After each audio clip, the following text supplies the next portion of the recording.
JKU is gonna get a little more love. We put the 38s on it, and it's got 160 some thousand miles on it. Still got the factory steering and all on it. I've been putting it off. Stop wasting time! For a while, so we finally broke down, and I ordered her the Barnes aluminum steering kit for it, and we're gonna put the Barnes aluminum steering kit on it, and then we're gonna put one of the new style. I forget what they calling this one. I think they're V2s or something. The newer rough country shocks. They're kind of like the midline of their shocks. It's not the lower end, but it's the mid one, and we're gonna try them. This is just a steering stabilizer, so we're gonna put that on there. Kind of all matches, and it's all get that done and get that part upgraded, and then on to control arms, the next thing. So we're gonna start putting this together. As always, I use nickel anti-seize. I done run the nut. You got to run your jam nuts on, but I always coat the threads a little bit, because you're putting steel. If you put steel into steel, this is steel into aluminum, so you always want to put some nickel on it. Keeps from seizing up, the threads seizing up. So we do that. The drag link has a straight end that goes at the tie rod, and then with the JK, it comes with one of the offset to go down at the knuckle on the drag link, and then, like I said, both of the tie rod bar ends are offset to clear your differential cover and housing where the gears are. So we'll stick it all together and stick it on. These are the aluminum kit that they offer. Like this one comes already pre-cut to length and already pre-drilled and tapped for the thread, so you just have to adjust it how you need it, which is real nice. And it comes with a stabilizer bracket. The other kit they offer is which I usually I run on mine and had on my JK. It's one of the pre-cut. You got to cut the tubes and weld the bungs in and all that. So I wanted something a little nicer on her, so we went with the aluminum kit. And a little quicker for me to get it done.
tattoo out the door, then you have magic.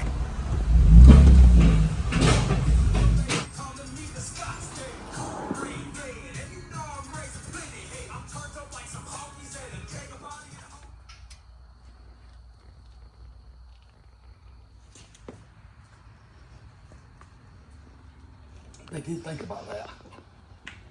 All right, so we got the Barnes aluminum 1-ton steering kit installed, finished up. You can see the put the V2 rough country stabilizer on it.